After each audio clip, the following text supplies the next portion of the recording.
One and all, we are going to see today the lecture number 31st. This is the concluding lecture for module number 5. So after module 1, 2, 3, after the MAC layer issues and routing and then quality of service, directly we have jumped into chapter number 5, which is actually a hybrid wireless network. So today we are going to see mainly two types of new generation or next generation paradigms. So these are actually the recent advances. So already we have seen ultra wideband and Wi-Fi. So these were the two advances we have seen in the previous two lectures. Today we will see two more advanced technologies. So advanced in the time when the book was written, not advanced as of today's technological implications.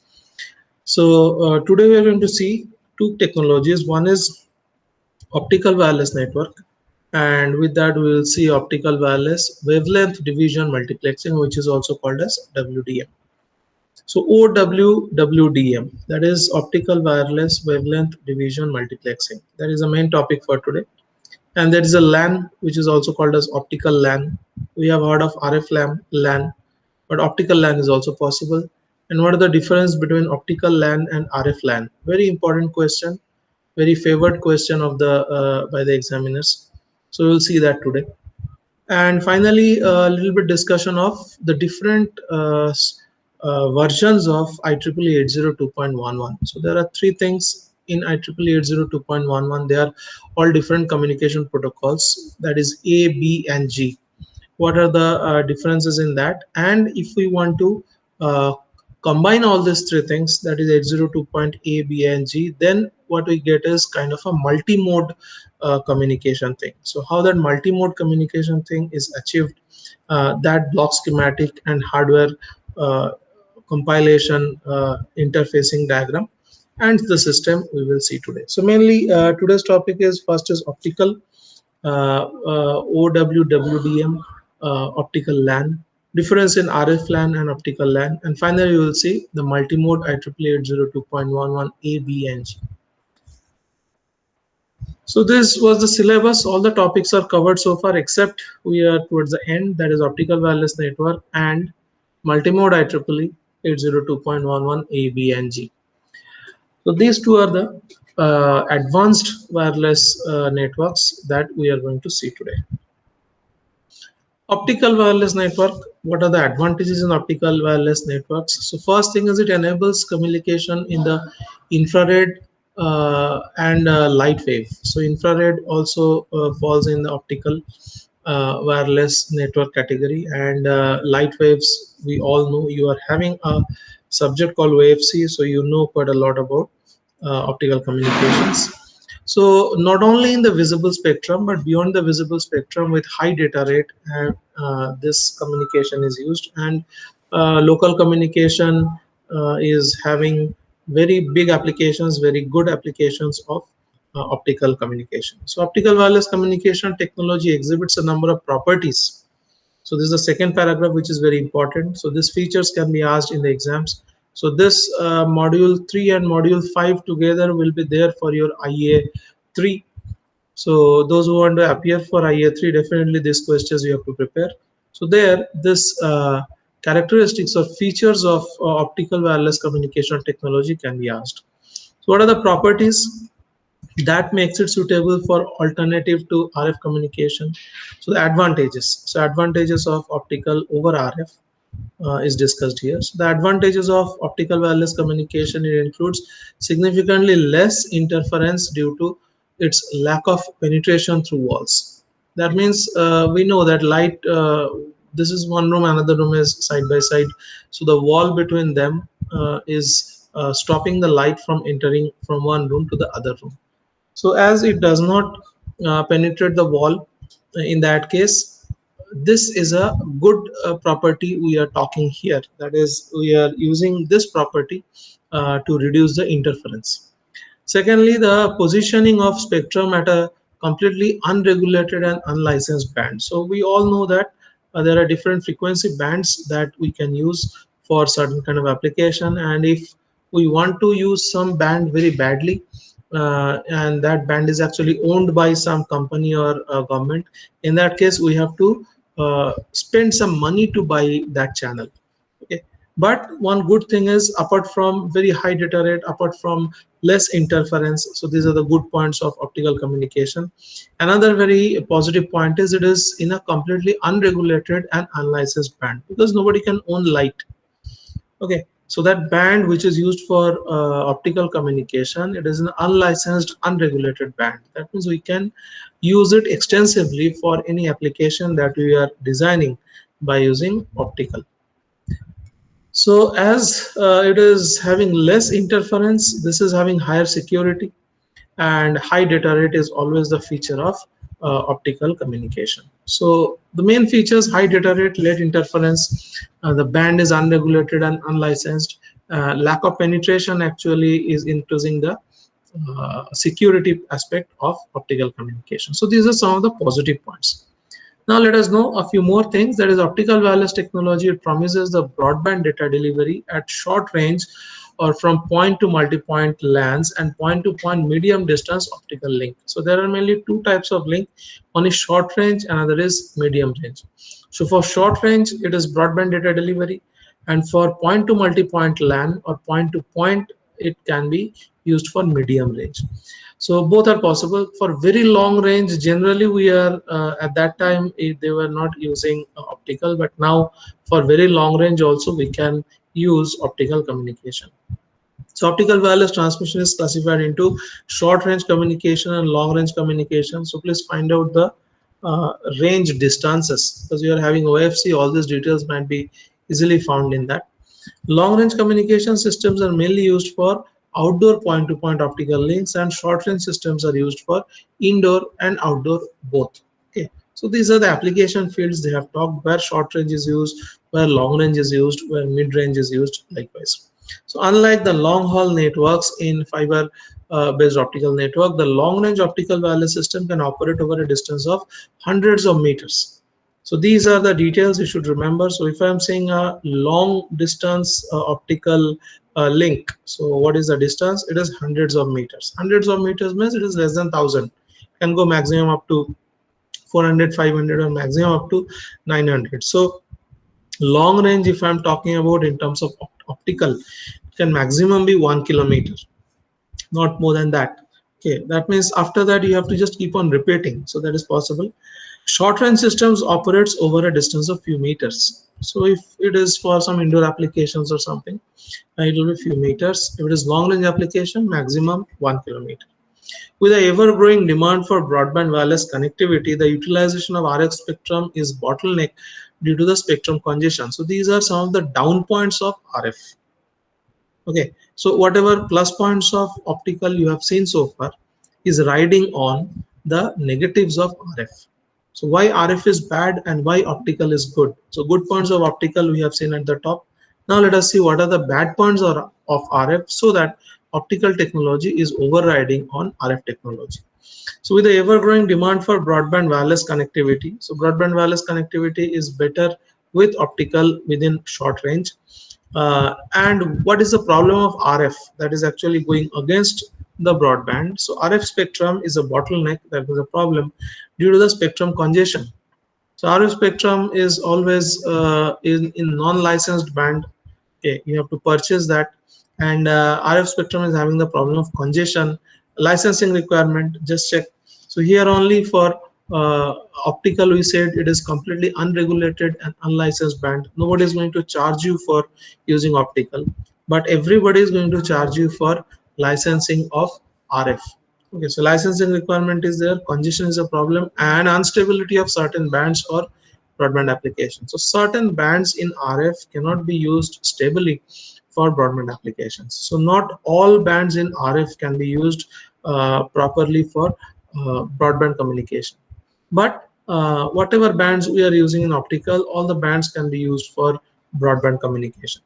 So these are some of the downsides of RF, because of which optical wireless networks are getting popularity. Now, this is a very important question. So there are three very important questions in case of optical. So first one is this: what are the features of optical, or what are the advantages of optical. Next is what is meant by optical wireless WDM. So WDM is nothing but wavelength division multiplexing.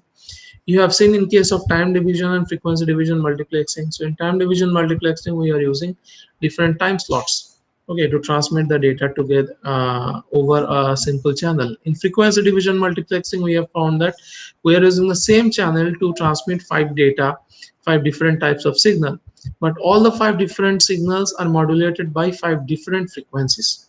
Okay. Hence, even if all the five signals are passing through the same channel, at the receiver side, very easily we can segregate or we can separate out all the frequency bands. And from the frequency bands, we can find out all the modulating or actual signal. So that is actually frequency division multiplexing.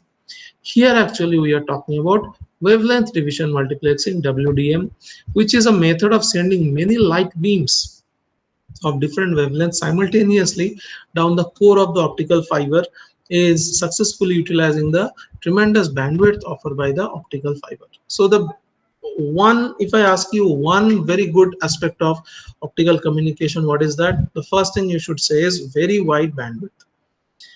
Very wide bandwidth it offers. That means there are lot of bandwidths, there are a lot of wavelengths, okay, are there at our disposal, and we can use many different wavelengths to transmit different messages within the same bandwidth.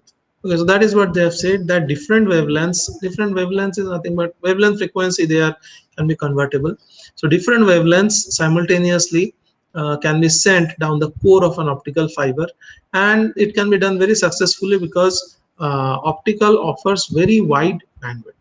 Okay, so operating on WDM technology. So what is wavelength division multiplexing? You can check here. This is a transmitter from one building, and there's a receiver there at another building. So we are able to transmit different messages. If there are capital N number of messages, we can encode those capital N number of messages with different capital N number of wavelengths. Okay, so messages are there first, and you can think of wavelengths as different type of casing or dabba. Okay, so you are putting different capital N different messages, or let's say 10, 15, 20. So let us say 20. We want to transmit capital N is equal to 20 different messages from the transmitter to the receiver. So what we do is, whatever bandwidth is there at our offering, that bandwidth we divide into 20 different parts, and we send 20 messages with different wavelengths from the transmitter to the receiver. Okay, so every wavelength is carrying a different kind of messages, and even if the wavelengths are mixed together and sent from the transmitter to the receiver, by filtering at the receiver side, very easily we can segregate the wavelengths. Okay, so filtering obviously is required. Filtering is there at the heart of optical fiber communication. So operating on WDM technology, that is wavelength division multiplex technology, an optical wireless network utilizes different wavelengths between a point-to-point wireless link. So this is a point-to-point wireless link. This is building 1, this is building 2. Building 1 is having transmitter, building 2 is having receiver. Between them, many wavelengths I am transmitting. Okay, so this is an optical transmitter, and there has to be a physical link, optical link between transmitter and receiver. Not necessary that it is shown in the rooftop, means the link will be there in the rooftop. It can be underground as well. Okay, so through the underground link, many wavelengths I am actually transmitting, and each of the wavelength is carrying one message.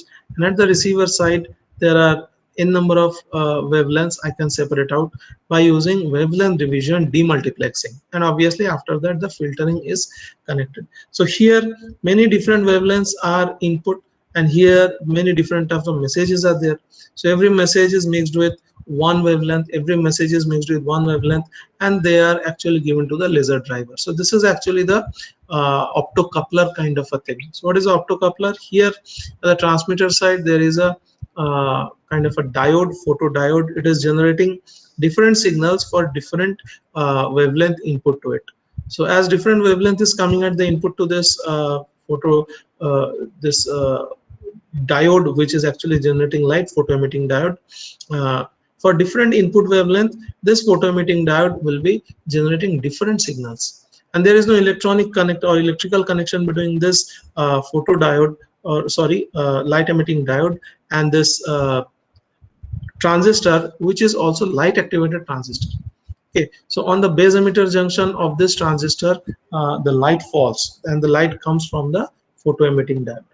So different wavelength is coming to the wavelength division multiplexer, and that signal, that is lambda 1, that wavelength of signal is given to the, through the laser driver, it is given to the photo emitting diode, and photo emitting diode will produce a light signal depending on the input wavelength lambda 1, lambda 2, lambda 3 up to lambda n. So this photo emitting diode will be generating capital N different types of light, capital N different wavelength of light, and those capital N different wavelength of light will fall on the base emitter junction of this transistor, who will be generating 20 different signal, because capital N is equal to 20, I said.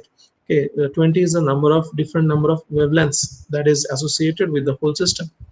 So first, this photo emitting diode or light emitting diode will be generating capital N 20 different signals, and whenever that signals are falling on the base emitter junction of this detector diode, okay, detector photodiode, they will be generating 20 different types of electronic signal output.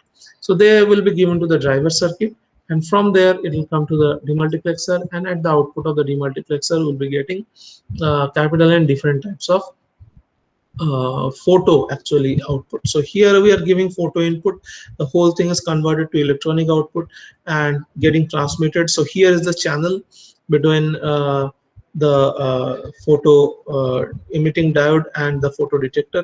So there's a close range, there's a close link. Okay, so whatever 5-10 meters or something short distance link we have talked about, it is like that. If it is wireless, and if it is wired means it is not connecting wire, it is actually a photo tube through which the light from the photo emitting diode is being taken to the uh, photo detector. Okay, so through this tube, so there's a channel, there's a medium through which the light is passing, and then that light is falling on the base emitter junction of the photo detector, and the detector circuit is generating some kind of electronic signal, and that thing is taken and again converted into photo. So at the input side it is photo to electronic converter, and at the output side it is electronic signal to photo converter.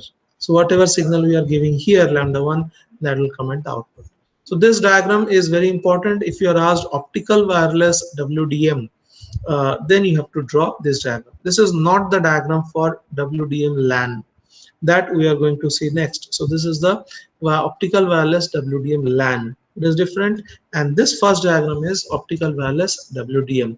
And the system you have to explain like this, that here there's a transmitter, here there is a receiver.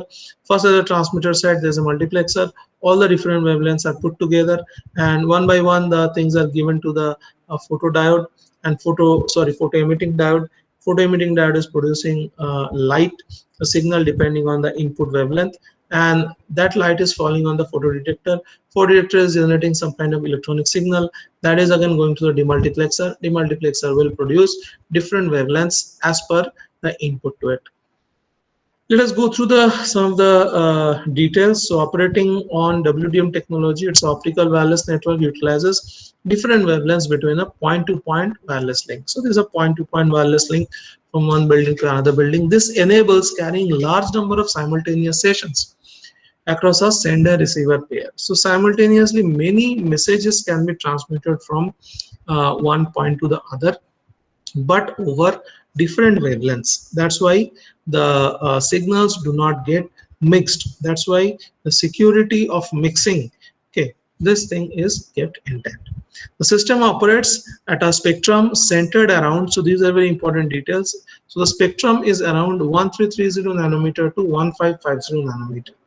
Okay, so 1330 nanometer to 1550 nanometer, almost 220 nanometer is the total bandwidth over which, or total wavelength over which the signals are transmitted.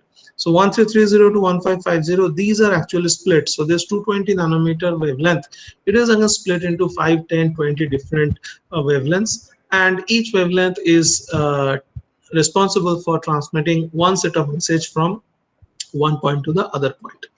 So 1330 to 1550 nm is the spectrum bandwidth, sorry, spectrum wavelength, and this is actually compatible with the wavelength used for traditional fiber based WDM system. So whatever is used here, 1330 to 1550, this is in nm, that is nanometer.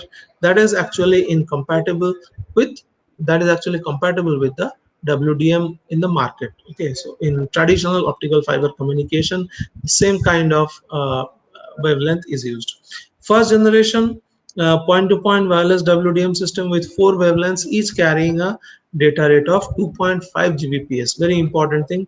So this is 2.5 gigabit per second, and it makes a total transfer of 10 gigabit per second. So there are 4 wavelengths, each wavelength. So this is lambda 1, lambda 2, lambda 3, lambda 4. So capital N is equal to 4 here. Each wavelength is carrying 2.4 gigabits per second. So 4 such channels will be carrying 10 gigabits per second. The system is shown below. So if this question is asked, that is optical wireless WDM, first you have to explain what is the advantages of optical, why optical is superior to RF, and then this is a optical wireless WDM system where point-to-point communication is taking place, and we are using WDM technology. You have to explain what is the job of the photo emitting diode or light emitting diode and the photo detector. And after that you have to tell that at inside input side there is the light, then it is converted to electronic signal, and it passes to in the form of light like this, and again it is coming like this, output signal of different wavelengths. Okay, like this. And each wavelength is carrying 2.4 gigabits per second. So 4 channels, if it is there is a standard system, it is carrying 20 gigabits per second. This was optical wireless WDM system, and by using the same thing, optical wireless WDM, we are designing the optical wireless WDM LAN. Okay, so we have heard of RF LAN. LAN is something, it connects many devices within a certain area. Okay, so here this is a instead of RF LAN, we are designing a WDM LAN. So you can check that this is the line. Okay, so this is the line at the top. This is the line through which the many devices will be connected. Okay, and here there is a WDM access point, and here the station 1, station 2, station 3, station 4, and you can check each station is talking to the WDM access point with a different wavelength. So this is lambda 1, lambda 2, lambda 3, lambda n. So station 1 to station n, all the things are connected over this optical fiber or cable ring. Okay, and they are all are talking to this OWWDM access point by means of different wavelengths. So this is actually wavelength division multiplexing. And this lambda 1, lambda 2, lambda 3, lambda n. So here there is a very important concept of control wavelength and data wavelength. So whatever lambda 1, lambda 2, lambda 3, lambda n you are checking or finding, this is actually the data wavelength. This is not control wavelength. Control wavelength for all these stations are same, which is given by lambda c. So this is a concept which we need to understand what is meant by control wavelength and what is meant by data wavelength. So all these are data wavelength, lambda 1 to lambda n, capital N. So if capital N is equal to 20, that means there are 20 stations who are connected with the WDM LAN. Okay, so how they are communicating with OWWDM access point, we will see that. So it is said that the infrared wireless LAN failed to exploit the bandwidth available in the 1330nm and 1550nm optical spectrum windows to the fullest. So there is a infrared wireless LAN as well, but infrared wireless LAN cannot use this 1330 nanometer to 1550 nanometer. So for that we need to have optical WDM based LAN only. Multi-party communication in a wireless LAN. Multi-party means there may be 10 different stations, and each station might be talking to each other. Okay, so in the previous case it was point to point, one transmitter and one receiver, or maybe this receiver was getting converted to transmitter and the transmitter was getting to converted to receiver. So it was point to point, one point to the other point. But in this case here there are many, so there can be capital N is equal to 10. Okay, so there can be 10 different stations, and each station can act as a transmitter, each station can act as a receiver. Okay, so that is actually called as the multi-party communication in a wireless LAN environment by using radio spectrum can be replaced with the optical wireless WDM system that can provide a much higher bandwidth with a reduced interference and high wavelength reusability. So this paragraph is very important. What is the use of wireless LAN and what are the advantages of wireless LAN over RF and why not RF LAN? Okay, so this everything is given in the first paragraph.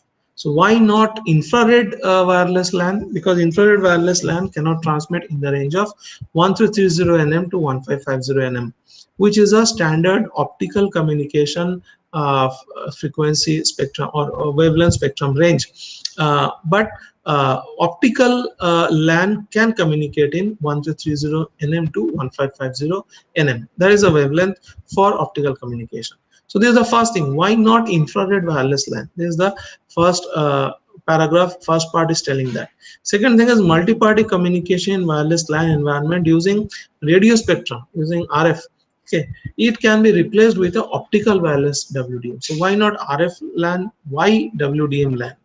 There's an explanation for that because the optical type wireless LAN can provide higher bandwidth, reduce interference. Why reduce interference? I told you at the starting, because light cannot penetrate the wall.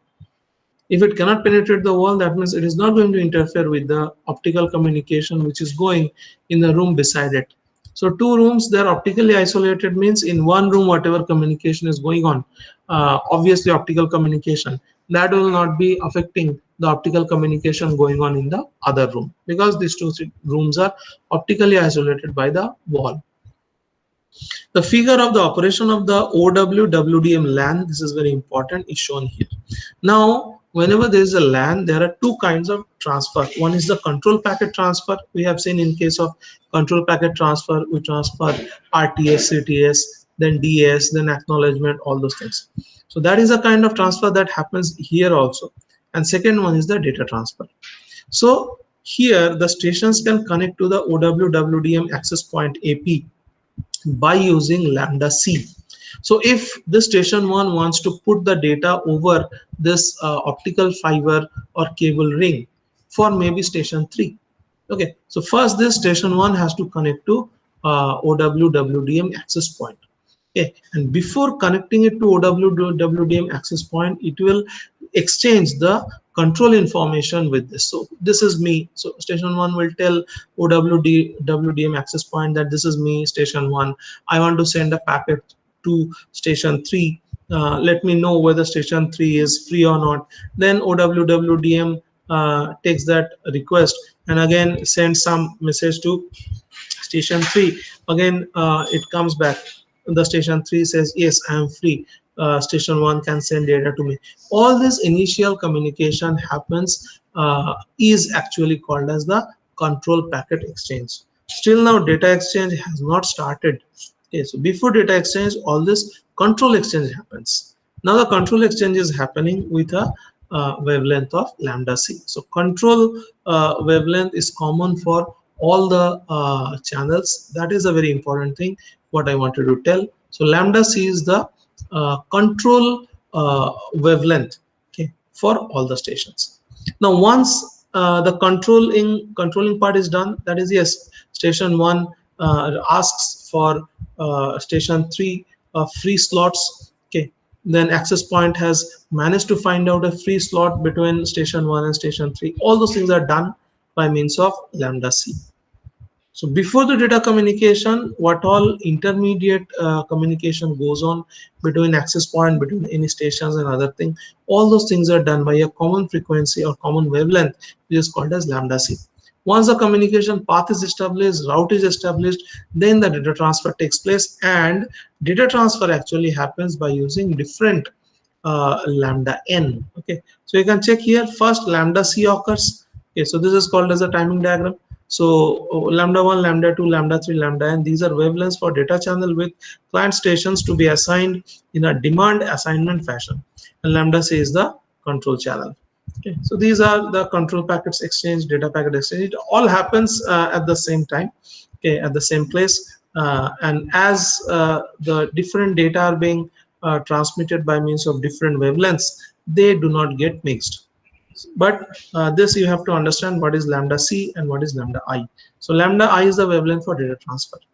If there are n, capital N is equal to 20, so if there are 20 stations, overall whatever bandwidth is given or wavelength is given, 1330 nanometer to 1550 nanometer, this will be divided over 20 different channels. Okay, so whatever is the small around 20 nanometer or 10 nanometer, whatever bandwidth we are having, so data will be transferred over this, each of this 10 nanometer bandwidth.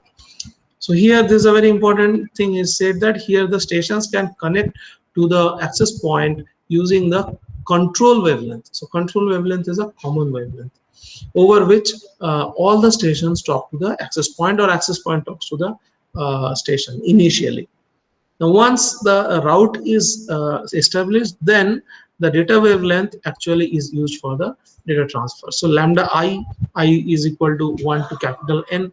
That is now used for data transfer because route is established. This necessitates wavelength tuning capabilities at the station and the ability to operate over multiple wavelengths at the APs. So this access points actually has to regulate, or a lot of thing will go through, a lot of different frequencies will go through it. Lambda c initially, and once the route is established, then the lambda I. So different frequencies will go through this optical uh, optical wireless WDM, that is wavelength division multiplexing. So this is the last line. This necessitates wavelength tuning capability at the stations and the ability to operate over multiple wavelengths at the AP. That means AP has to work with a multiple wavelength. So these are the mainly three questions. So first question is what are the features of optical wireless network. Second is what is the optical wireless WDM. So this is simple optical wireless point-to-point WDM communication, and this block diagram you might have to draw. Some data I have given here, but more data you have to collect from books. Last is what is OW WDM LAN. Okay, so this can substitute RF because RF is having a licensing issue, RF is having a congestion issue, and RF is having a instability issue. So these are the last three lines which says about that. Okay, but optical is not having all those negative issues. So optical wireless WDM or OWWDM LAN, the major issues in optical is in a practical OWWDM. So here is some negative point about OWWDM LAN. It includes the choice of the protocol and subsystems. So MAC protocols for optical fiber LAN that belong to category are and select can be extended to work of OWWD. So whatever LAN MAC kind of thing we have seen, MAC and MAC protocol and optical fiber LAN we have seen in case of RF, the same kind of protocols can be extended to optical wireless WDM LAN. The choice of receivers including PIN diode. So here I was talking about receiver as some kind of photo detector. Okay, so here I was talking about photo detector. So what they are saying is choice of the receiver. So pin diode can be acts as a receiver, or avalanche diode with the former less expensive and sensitive than the later is more sensitive. So what they're saying is the avalanche diode is more expensive and more sensitive. So these are some kind of hardware requirements we are talking about optical system. So pin diode, avalanche diode, they all can be used as a receiver. The choice of transmitter. So previously for different wavelength input we were using photo emitting diode. For different input wavelength it was generating photo of different wavelengths. So different types of transmitter can be used. The choice for a transmitter include laser diode, inexpensive LEDs with a former able to provide high data rate. That means laser diode can provide high data rate and more wavelength at a higher cost. So two different detectors we have talked about. One is pin diode, one is avalanche diode. Avalanche diode is more expensive, avalanche diode is more sensitive. Whereas for transmitter, we can use laser diode. For transmitter, we can use inexpensive LEDs. And what are the positive point of laser diode? It can have high data rate and it can have more wavelength. But negative point is it is high at cost. That is, laser diode is high at cost. But laser diode is having high directivity. So if we want very perfect kind of communication, we must use laser diode. So additional capabilities such as wavelength conversion and tuning are required for the operation of OWWDM. The factors affecting the performance of such systems are path loss, interference, receiver sensitivity, and protocol efficiency. So these are the varying parameters in OWWDM which might affect its performance. So what are the parameters? Path loss, there is the communication path loss. When the light is flowing through the chamber or through a guided or guarded kind of a fiber, in that case the loss is less. But if we are using open air for photo transmission, then interference will be more. So what are the performance parameters? Path loss, interference, receiver sensitivity. So whatever receiver we are using, it can be a transistor detector, photo transistor, or it can be a pin diode, or it can be avalanche diode. The sensitivity for all those things will determine what will be the output of the overall system. And protocol efficiency. So what are the different protocols we are using for routing and MAC and other things? That will decide what will be the output of this WDM system. So these are the affecting parameters, system performance affecting parameters. So in addition to all other technical issues, safety issues assumes the significance in the design due to the fact that high optical energy in the specified optical bands can damage human eyes. So if we are supposed to directly look at the communication of light, in that case we should be very careful what is the intensity and what is the wavelength of light we are using. So we have to make sure that, or we have to ensure that directly all these lights are not falling on our eyes, because some of the eyes, some of the lights with high intensity, some of the lights with high wavelength, a very less wavelength, that means high penetration, it can damage our eye. Okay, so we should be very careful. So this necessitates an upper limit on the maximum power of the transmitted signal. So power, frequency, distance, all the things should be properly designed. It should do the communication in a very good way, but it should not harm our eyes, or it should not harm us physically. All this care will be taken. So a broadcast and select network, what is that? So it consists of a passive star coupler connecting to the nodes of the network. Each node is equipped with one or more fixed tuned or tunable optical transmitters. So whenever I am saying tunable, means there is a filtering kind of a thing related to it. And one or more fixed tuned or tunable optical receivers. So tunable means obviously it is filtered. So not all frequency can pass through it. A certain band of frequency will pass through it. So whenever I'm saying tuning, actually you have to understand it is a filter kind of a thing. The star coupler combines all these messages and then broadcast the combined messages to all the nodes. A node selects a desired wavelength to receive the desired message by tuning at the receiver. So this is kind of a filter network. Whichever wavelength we want to select, this filter network allow us to select that wavelength particularly in the optical range, and inside that wavelength whatever was the message embedded previously, that message we can decode by tuning the receiver to this specific wavelength. So this is a kind of a receiver functioning, or tunable wavelength tunable receiver functioning that they are explaining. This is a very important question. Please prepare this. I will find it in your book also. So whenever RF LAN and OWWDM LAN, they are asked, difference between them, they are asked, as I told in the first chapter, that make three columns. So first column will be the issue or item, whatever is there. So if the issue is spectrum, then in case of RF, it is said that its permitted band can be used without license indoor, but outdoor application requires license of several countries, and you have to spend for it. Okay, so spectrum issue for RF, spectrum issue is there. Inside the home there is no problem, but outside application, outdoor application, whenever we are saying, we have to pay for the spectrum that we want to use. But if you are using optical wireless WDM, in that case, any light you can use that is unlicensed. You won't have to pay for it. Nobody will be chasing you if you are using light for communication. So this is a very big important point. So I can ask you 5 to 10 or 5 to 6 differences in the IA maybe. Okay. So 5 to 6 different or main differences you should always remember between RF LAN and optical LAN. So what are the difference in bandwidth? Bandwidth is high in the order of Mbps, but in case of RF, it was high. In case of optical, it is huge. Okay, so in case of RF, it was capital Mbps, that is megabits per second. In case of optical, it is gigabits per second. So it's high written here, and more than high, it's huge.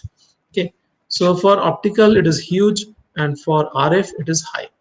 Coverage area, large area. So RF can cover large area, but optical can cover medium area. So for very large distance, we don't use optical. Okay, we generally prefer to use RF. Signal fading is high in case of RF. That means signal gets fade, so it's a negative thing. Okay, so signal gets fade means you don't receive anything at the receiver side. The signal becomes fade means the signal becomes very low. Okay, so for optical it is medium, and for RF it is very high. Security security for RF, vulnerable to eavesdropping. That means anybody can crack this RF communication and enter the modulated waveform and can steal information from it. But for optical, it is comparatively less. So eavesdropping is a concern only in diffusion based outdoor system. Generally, we are using optical communication for indoor uh, applications, and for optical communication, we are generally designing a channel or tube through which the light passes. So, whenever in channel the light is passing with signal through the channel, through the tube, that time the security issue becomes, or the security becomes very high. Okay, so optical communication security is very high, but RF communication security is vulnerable. So it's possible that somebody will crack the RF communication, but cracking optical is real difficult. Blockage, there is blockage in case of RF, no. Okay, but there is blockage in case of OW WDM. There is optical communication link can be blocked by opaque bodies.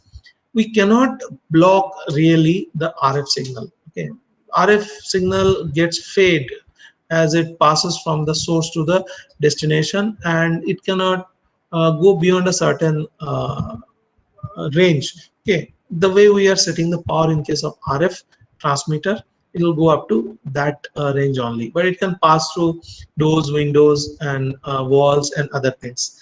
But the problem with optical is it can be very easily stopped. Just put a opaque thing. So opaque means which is not transparent. Just put an opaque thing here, because this signal is not having any force as such. Okay, and this signal is light. Okay, so just put a opaque object. So maybe a book, answer, maybe a thick book, or maybe a wooden plank of opaque nature. You just put in front of the optical signal, and it gets blocked. So it's very easy to block the optical communication, but it's not easy to block RF communication. Eye hazard, RF is not having any eye hazard, but yes, optical is having eye hazard. If you're using very less wavelength or very highly pointed or directed with high amplitude signal for light, it will definitely damage the eyes. So eye hazard is no for RF, eye hazard is yes and definite for optical. Support for mobility, it is there. Yes, RF can take care of mobility, and even with mobility also, RF can do the communication. But it is very difficult that if source and destination both are moving, in that case, it's very difficult to do the optical communication. Cost of equipments, it is high in case of RF. Cost of equipment is low in case of optical. Carrier frequency is lower in case of RF. Carrier frequency is very high in case of optical. Effect of multipath, it is high. So many multipath happens in case of RF communication because directivity of the signal is low. Okay, so but in case of optical, all the signals, if you're talking about light, if you're talking about laser, they are very coherent signal. That means they all, the signal goes in a bunch kind of a thing. Directivity is too high. In that case, the multipath effect does not occur in case of optical. Okay, but in case of RF, the multipath communication happens. Required receiver sensitivity. So receiver sensitivity for RF is low. Receiver sensitivity for optical is very high. Interference from other RF sources. Interference is high in case of RF. Interference is low from for optical, because of the same thing. Because the RF can penetrate the wall, but optical cannot penetrate the wall. Receiver cost for RF is high. So the very big point is RF system is always very costly. All the hardware, all the electronics, transmitter, receiver, all are very costly in case of RF, but all are comparatively cheap, not very cheap, but comparatively cheap in case of optical. So optical transmitter receiver, they are comparatively cheap. And transmitter receiver alignment not required in case of RF, but transmitter receiver alignment is required in case of point to point system. Okay, because light goes through a tube maybe. So if the light emitting diode is emitting light and that light is not falling on the photo detector, then output of the photo detector will be zero. Okay, so alignment between the photo transmitter and photo detector, it should be there. Okay, but RF, that much alignment is not required because it transmits in the omnidirectional thing, and it will definitely pick up, the receiver will definitely pick up the signal. So this was all about optical. So three questions are there. First one is this: what is optical wireless WDM? You have to draw this diagram. Second question is optical wireless WDM LAN. In that case, you have to very specifically explain the difference between lambda C and lambda I. That is wavelength for control and wavelength for data transfer. These are major issues in OWWDM. And what is the broadcast select network? What are the factors that is affecting the performance of optical system? And then the difference between RF LAN and optical LAN. Now finally we have come to multimode 802.11, and there are mainly three frequency bands: 802.11b, 802.11a, and 802.11g. So their frequency bands are defined. So this is different physical layer specifications. 802.11 operating at different frequency bands led to one another dimensions of the operations of WLANs. So this is actually the physical LAN, and these are the standards or protocols that they're using for LAN. Okay, so in addition to this physical layer differences, enhancement in basic medium access, so there are different medium access protocols for each of this 802.11 A, B, and G.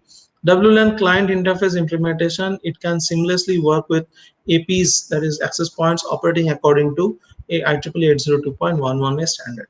Major advantage of multi-mode. So this is actually called multi-mode. Why it is called multi-mode? Because there are three different modes. 802.11 is the LAN, A, B, and G.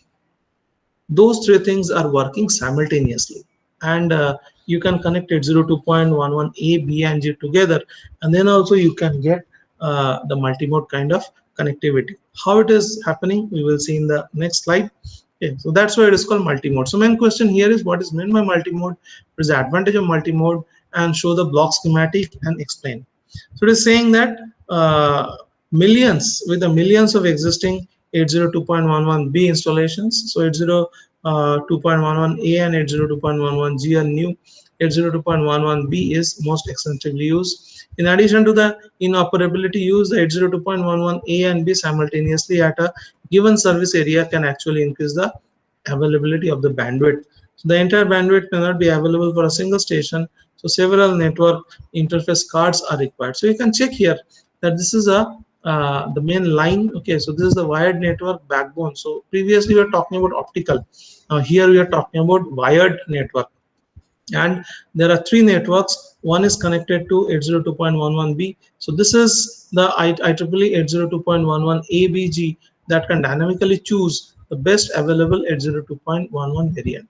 So here is the 802.11a, here it is 802.11b, and here it is 802.11g. Okay, so out of this, not all three will be chosen, but this is a device, it will be checking which of these three networks is giving best data kind of data rate and other thing, best connectivity to it. So depending on that, this device will be able to select this. So sometimes we are using LAN for our laptop, and suddenly we are shifting to Wi-Fi. So that kind of thing also happens here. So we are actually not sticking to one standard of 802.11. Somebody will say, I'll stick only to 802.11a. Okay, but in that case, sometimes you might find that here the bandwidth might become less. Here 802.11b, the bandwidth might be more. As soon as that happens, this will switch from 802.11a to 802.11b. That is what is called as multimode 802.11 standards. So this is the operation of the multimode client. This is a diagram, and this is also schematic diagram for the multimode client interface. So here RF tuner switch is there. Tuner means it's always a filter kind of a thing. Here you can find what is meant by multimode. So 2.4 gigahertz is there for 802.11 B and G. Okay, so 802.11 B and G, these are the two frequencies. These are two bands which are working in 2.4 gigahertz, whereas 802.11 A is using 5 gigahertz. And this is MAC and baseband controller, and this is going to the PCI or PCI Mini. Okay, so these are the actually three bands. We can switch between any of these three bands at any time. That is actually offering the flexibility of the system. So this is a kind of a last slide. Let us see what is meant by multimode. So it is saying 802.11 ABG client that detects carriers from different access points. So it can be from access point of A, B, and G. Okay, as illustrated in figure A. So these are access points you can check. Okay, these are access point. Okay, from this access points, this is the user. It is fetching data. Okay, so there are three access points given, A, B, and G. So that is what is said, that the client or detector. So this is the client or detector below, which is client or detector below, which is shown. It can fetch the data from any of the access points. So IEEE 802.11 A, B, and G. So this is the multi-mode. Client searches for carrier in all the bands of operation and selects the most appropriate one. Most appropriate one means which is giving it the best service, best bandwidth, seamless data transfer. That is the best mode that it can use, and not necessarily that 802.11 A will always be giving you best mode. If it is not giving, directly switch to B. If the B is not giving, switch to G. Likewise, you keep on doing. Hence, the new generation of the wireless LAN clients are expected to be capable of operating in all these three different modes, requiring a wide range tuning range from 2 gigahertz to 6 gigahertz, because 802.11B and G, they are working with 2.4 gigahertz, and 802.11A chipset is working with 5 gigahertz. So this new age clients or new age whoever are the users, they should be able to switch between anywhere between 2 gigahertz to 6 gigahertz, so that their connectivity will be seamless.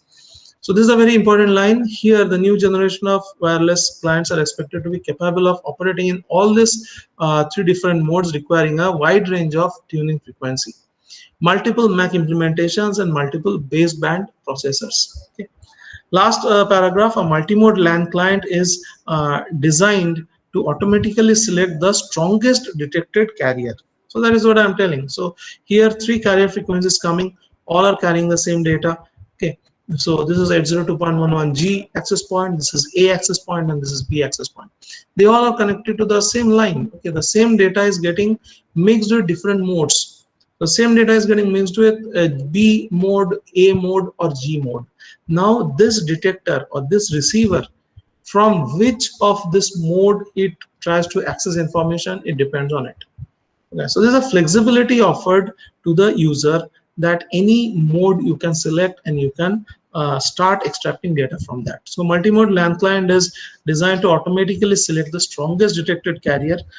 Schematic diagram of 802.11 ABG client interface is shown in figure B. So this is the figure below.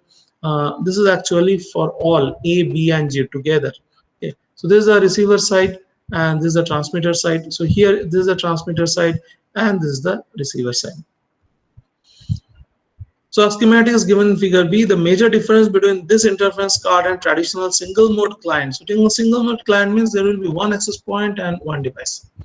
Okay, and there's multiple access points. The major difference between the interface card and traditional single mode client interface is that presence of multiple chipset that can process the physical layer information belong to different 802.11 variants. That means through different frequencies we are trying to access the same information. Okay.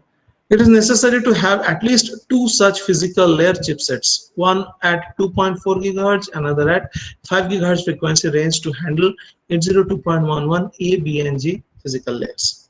The control signal from the baseband controller are used to switch to one particular physical layer chipset depending on the availability and signal strength from the APs. So any of these three frequencies. So this one is 2.4 gigahertz, this one is 2.4 gigahertz, but this one is 5 gigahertz. But this receiver which is connected here, this receiver can receive information through any of these three different modal frequencies. So 802.11 A, B, and G, this can be a short note, and you have to remember this operation of the multimode client. So this diagram is very important, and this diagram you have to remember. So this has finished actually our module number 5, all the